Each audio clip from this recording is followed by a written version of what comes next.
Bueno, continuamos acá con las causas eh, políticas que llevaron a los europeos a todas estas exploraciones eh, marítimas. Entonces, bueno, como decía, aquí vamos a tener lo que son las causas políticas. Entonces, nosotros ya sea que vemos el video, ¿verdad? Y pues de ahí captamos las causas políticas, o si no, nos venimos a la transcripción del video y aquí, seguido de las causas sociales, ¿verdad? Vamos a tener acá las causas políticas. Entonces, en materia política, ahí lo que hay que establecer es que hubo un fortalecimiento de los estados nacionales y que los señores feudales fueron perdiendo poder y que los reyes, las monarquías, fueron agarrando y acumulando ese poder, y entonces el poder se fue centralizando en una monarquía absoluta, en una monarquía autoritaria. Y los reyes, pues una vez que tienen ese poder en la mano, pues ellos, como una forma de buscar más riquezas para todavía pues afianzar su poder, pues estos reyes son los que ellos mismos son lo suficientemente poderosos para enfrentar eh, los riesgos de impulsar estas exploraciones marítimas, ya sea porque puede ser que las exploraciones marítimas puedan fracasar y pues se pierde un montón de dinero, ¿verdad? O puede ser que, pues, por el contrario, ¿verdad? Una de estas exploraciones pues tenga el éxito, ¿verdad? Y pues de una vez este rey se catapulta al éxito, ¿verdad? Después de eso venimos en el cuadrito acá donde habla acerca de las causas económicas. Entonces aquí vamos a tener en este otro párrafo eh, qué era lo que había en materia económica en Europa en aquella ocasión que impulsó esta exploración marítima. Y entonces, bueno, vamos a tener que pues hubo un fortalecimiento, bueno, una expansión agrícola, y luego pues hubo un fortalecimiento del capitalismo comercial. ¿En qué consiste el capitalismo? Bueno, nosotros vamos a tener que el capitalismo eh, consiste en acumular dinero, en acumular capital, ¿verdad? Y pues vamos a tener que una vez que tenemos cierta cantidad de dinero, pues vamos a utilizar esas ganancias, ese capital acumulado, para reinvertirlo en el negocio y así obtener más ganancias y volver a tomar parte de esas ganancias que ahora son más abultadas y volverlas a reinvertir en el negocio y así sucesivamente. Entonces, bueno, vamos a tener que estos primeros comerciantes, y eso era lo que habíamos visto en algún determinado momento, que al inicio, volviéndonos, ¿verdad? Cuando se dieron las cruzadas y estos plebeyos dejaron de blandir sus espadas y regresan a Europa con productos, con botines de guerra, y los venden, esas ganancias ellos las agarran y las reinvierten volviendo a Medio Oriente a comprar más productos. Esto es un ejemplo de cómo se manifiesta este capitalismo. Y pues en algún momento determinado de la historia vamos a tener acá que pues muchos de estos comerciantes invirtieron su oro y su plata, ¿verdad?, en construcción de barcos o en mejorar infraestructura para expandir el comercio. Entonces, bueno, eso hizo que pues los europeos adquirieran mucho conocimiento en navegación y que empezaran a buscar pues nuevos territorios, ya sea para obtener elementos para traer a Europa y venderlos ahí, o ya sea pues para tener nuevos territorios para vender cosas en esos lugares.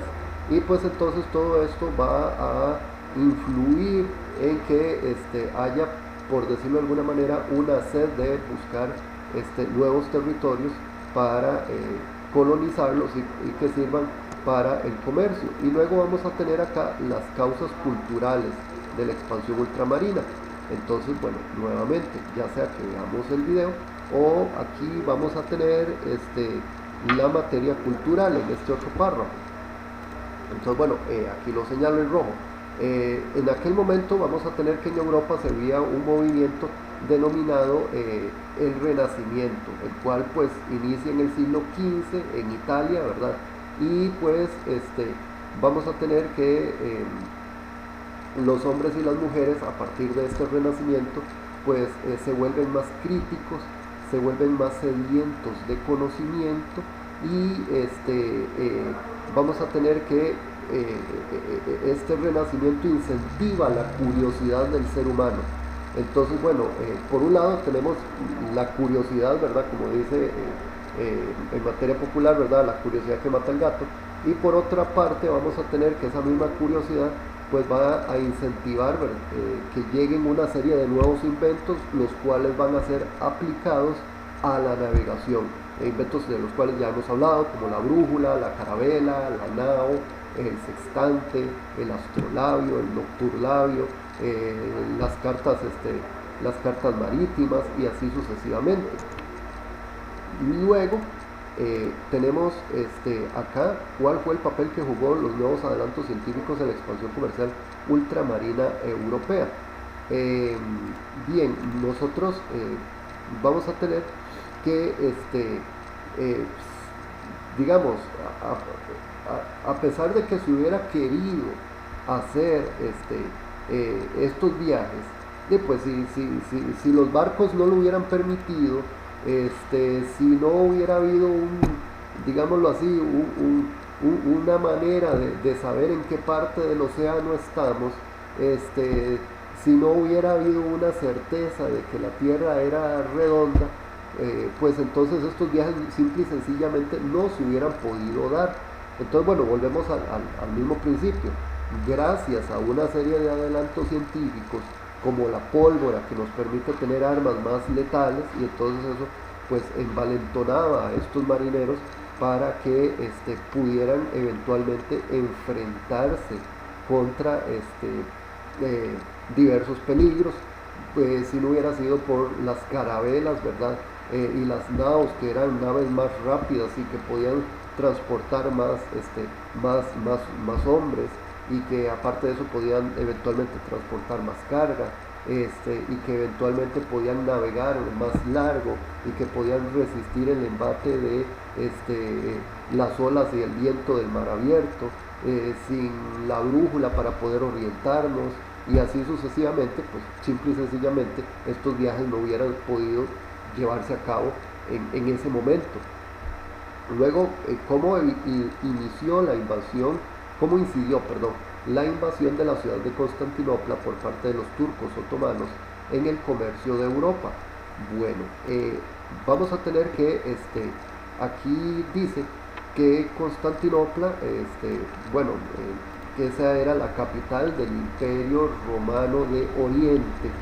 Después también la misma ciudad se conoce como Bizancio y es también la capital del Imperio Bizantino, o sea, todo esto es sinónimo. Entonces vamos a tener que la ciudad tenía una posición estratégica muy privilegiada. ¿Por qué? Porque bueno, en otro video habíamos visto que por aquí, si usted va del mar Mediterráneo al mar Negro, tiene que pasar por el estrecho del Bósforo, justo donde está Constantinopla. O todas las rutas comerciales que vienen de Oriente y van para Europa, pues convergen justamente ahí en Constantinopla, tienen que pasar por esta ciudad. Entonces, bueno, cuando los turcos otomanos cañonean los muros de la ciudad en 1453 y capturan esta ciudad, pues ellos inmediatamente lo que hacen es que cortan las rutas comerciales que vienen de Oriente y que van a Europa, y esas rutas comerciales que vienen del Mar Negro y que van para el Mar Mediterráneo. Entonces todas esas sedas, especias, perfumes, porcelanas, en fin, todo eso que venía de Oriente, pues simple y sencillamente ya no está llegando a Europa, o está llegando a unos precios carísimos.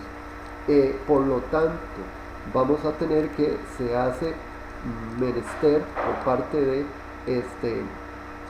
diversos grupos hallar una nueva ruta hacia Oriente que evite justamente el Imperio Otomano. ¿Qué fue la Escuela Náutica de Sagres y qué papel jugó en la expansión ultramarina europea? Bien, vamos a tener que hubo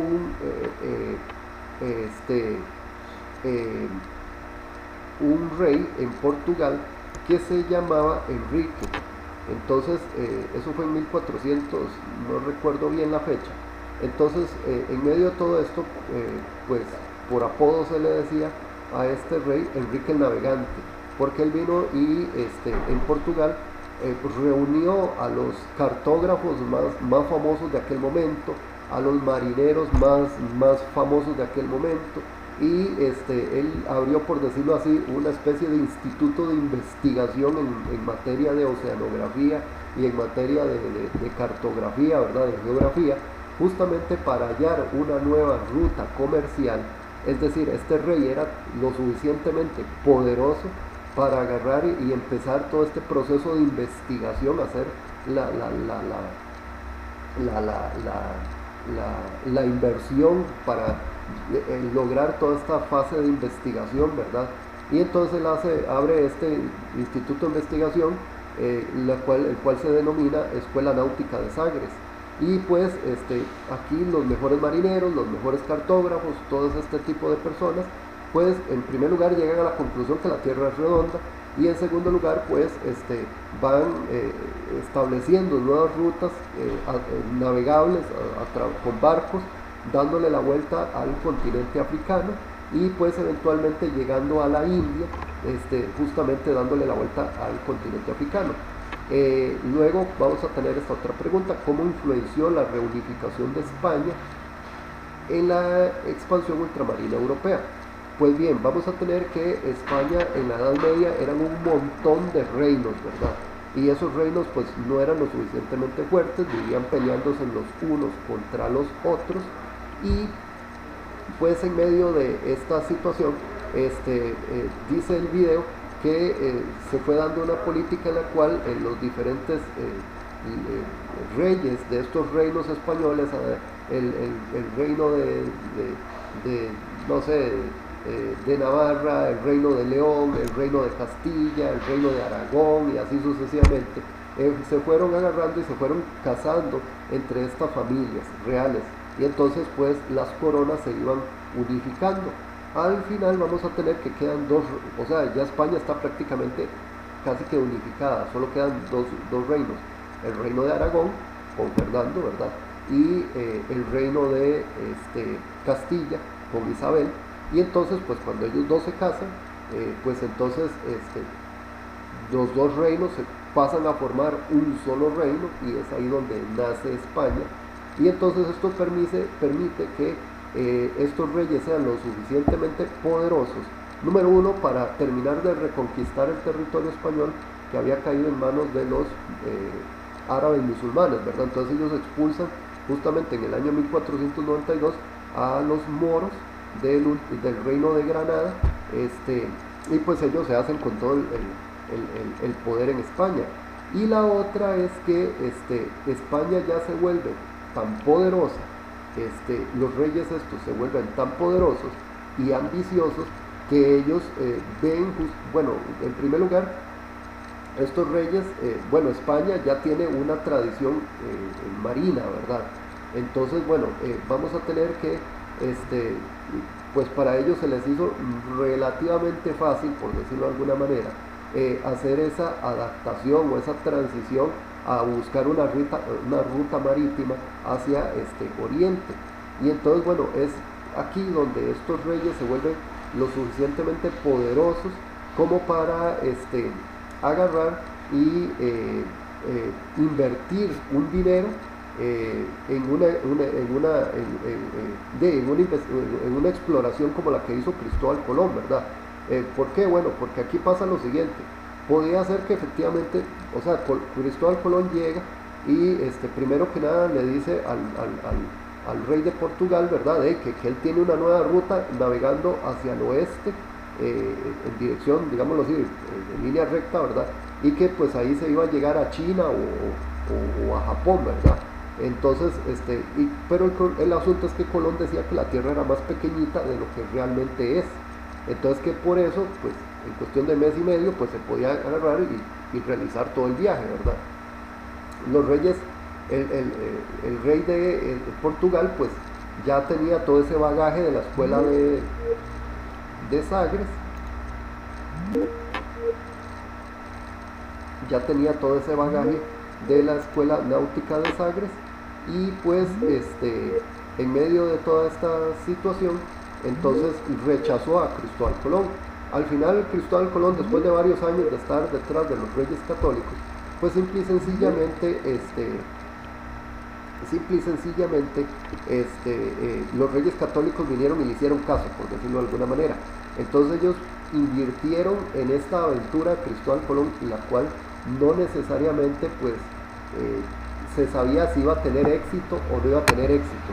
Entonces bueno, ellos son lo suficientemente poderosos como para jugarse esta lotería. Luego, bueno, de acuerdo con sus conocimientos, responde a las siguientes interrogantes. ¿Por qué un pueblo conquista a otros pueblos? Pues para obtener riquezas, para obtener prestigio, para tener poder. Para eso un pueblo agarra y conquista a otro pueblo, para explotar sus recursos naturales, para utilizar ese territorio como una zona de paso para llegar a otro lugar donde hayan riquezas. En fin, ¿cuáles son las intenciones de los conquistadores? Bueno, cuando un pueblo llega a conquistar a otro, no es que va a llegar bueno, venimos ahí en son antropológico de conocer su cultura, no. En primera instancia, pues, vamos a tener que las intenciones de estos conquistadores son las de sacar dinero, sacar provecho, ya sea de el pueblo mismo, de la mano de obra, o ya sea de los recursos naturales que tenga ese pueblo.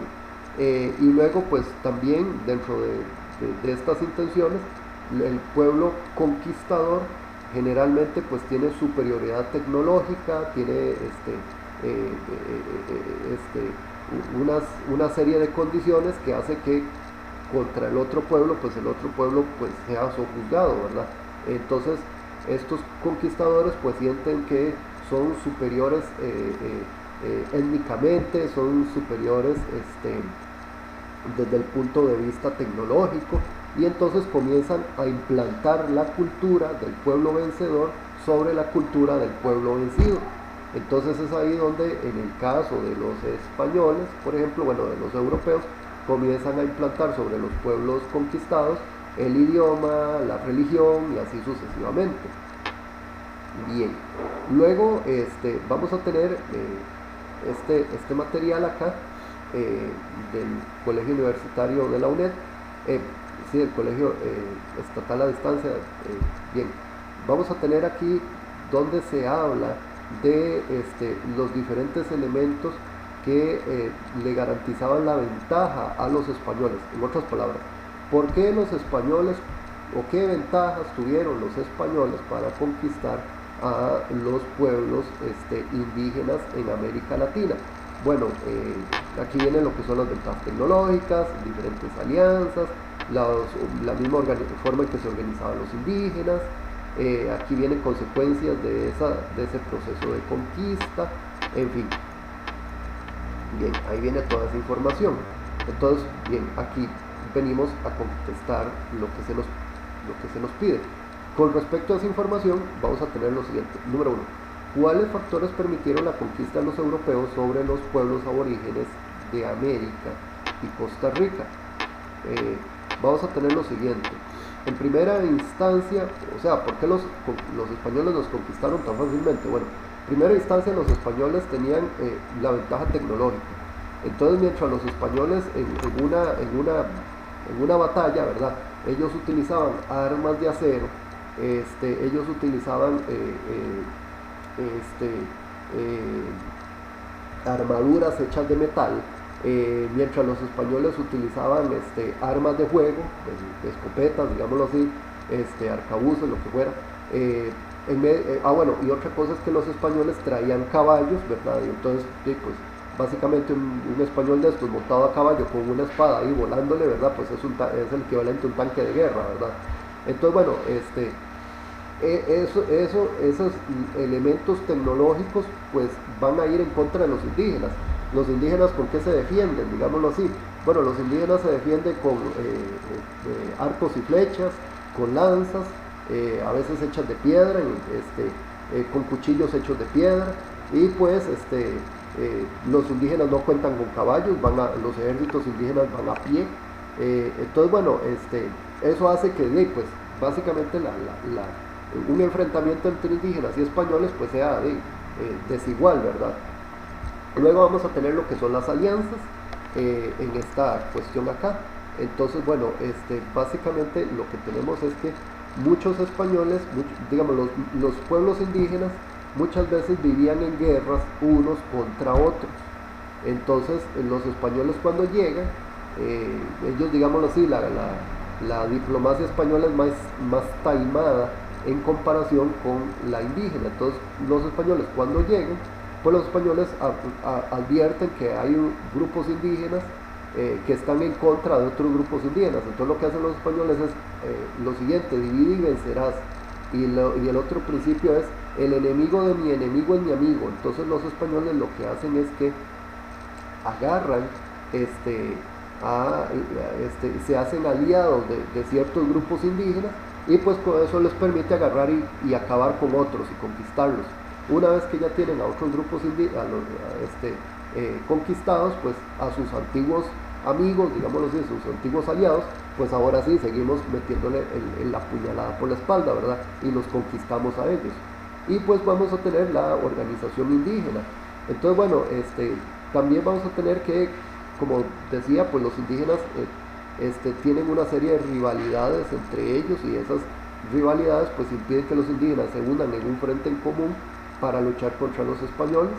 Y aparte de eso, pues vamos a tener que la misma religión indígena empieza a ver la llegada de los españoles como dioses, ¿verdad? Entonces, en el caso de los aztecas, pues el mismo emperador Moctezuma II, cuando le dicen que hay una serie de extraños desembarcando en las costas, ¿verdad?, en unos platillos voladores, pues Moctezuma dice: este es Quetzalcóatl que ha llegado, ¿verdad? Ábrele las puertas de la ciudad. Entonces, bueno, muchas veces los indígenas, cuando oyen un arma de fuego que se dispara, pues ellos no comprenden, ¿verdad? Ellos lo que creen es que es un rugido de un volcán, es el rugido de un trueno, ¿verdad? Ellos muchas veces, los indígenas, salen aterrados creyendo que el español y el caballo son una sola cosa, ¿verdad? Entonces, bueno, todo esto, digámoslo así, atenta contra los indígenas y posibilita que los españoles pues ejecuten esta conquista rápidamente. Vamos a tener aquí cuál fue el impacto social, político, político y cultural de la conquista europea. Bien, aquí vamos a tener las consecuencias culturales, las consecuencias económicas. Entonces, bueno, vamos a tener que vamos a bajar aquí en primer lugar el impacto económico. Bueno, en primera instancia, digamos, los españoles por un lado empezaron a saquear, por decirlo de alguna manera, los metales preciosos que se encontraban en el continente americano, es decir, oro y plata, ¿verdad?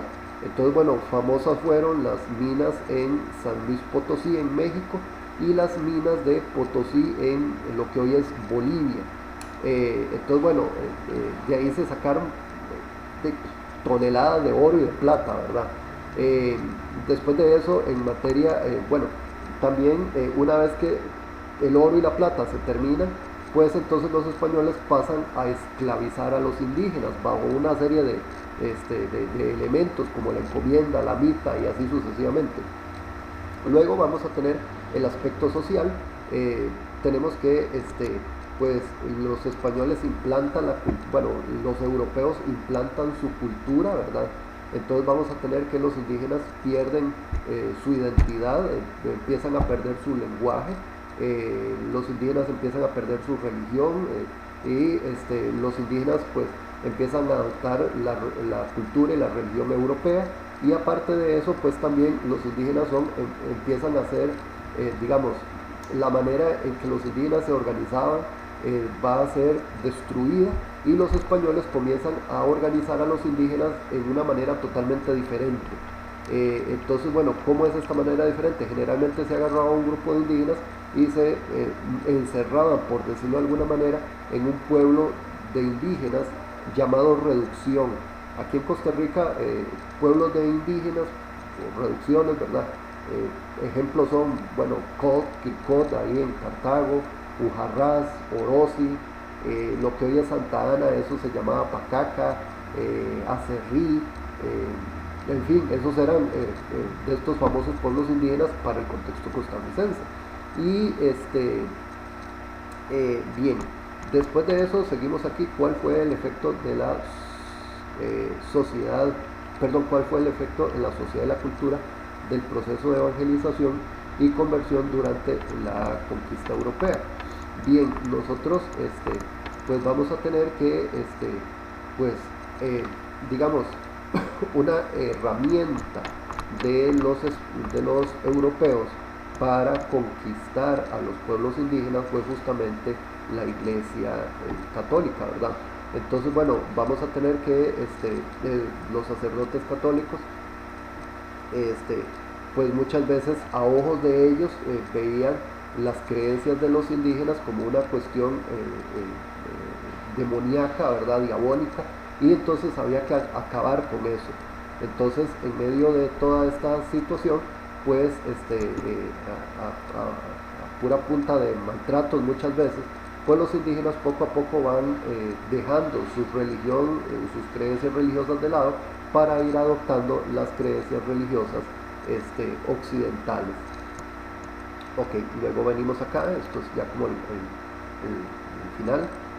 ¿Cuáles fueron los factores que permitieron la conquista de los europeos sobre los pueblos aborígenes de América y Costa Rica? Bueno, su impacto económico, social, político y cultural. Entonces, bueno, nuevamente el refrito, ¿verdad?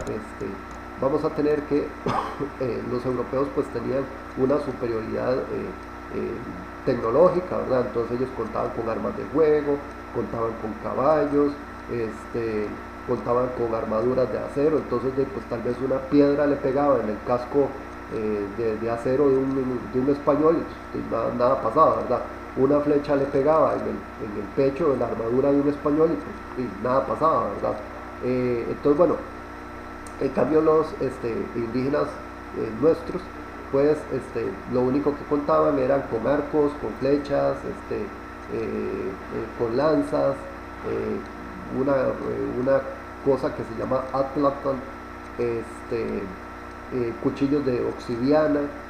Esas eran las herramientas, las armas de nuestros indígenas. Luego pues vamos a tener nuevamente que pues los indígenas nunca se pudieron o nunca supieron unirse porque había una serie de rivalidades entre los distintos pueblos indígenas. Entonces los indígenas no pudieron nunca unirse en un frente en común, dejar sus rivalidades de lado y unirse contra los europeos. Los europeos más bien lo que hicieron fue que aprovecharon estas rivalidades para agarrar y vencer a ciertos pueblos, hacerse amigos de ciertos pueblos indígenas, irse todo el ejército, ¿verdad? Vencer a algún pueblo indígena y pues luego cuando ya el otro pueblo estaba vencido, pues mi amigo ahora ya no es mi amigo y se convierte en mi enemigo y pues le declaramos la guerra. Y bueno, también hay que tener en consideración, ¿verdad? Las ideologías de los pueblos indígenas al ver pues estos melenudos, ¿verdad? Con barba, blancos, montados en esos animales desconocidos. Entonces hay que tener en consideración que para el indígena ver ese extraterrestre fue un impacto terrible, ¿verdad? Entonces, bueno, también eso fue un papel que desmoralizó probablemente a los pueblos indígenas y pues fue un papel que jugó a favor de los españoles. Y bueno, esa sería la guía y pues aquí está el video y pues espero que les sirva.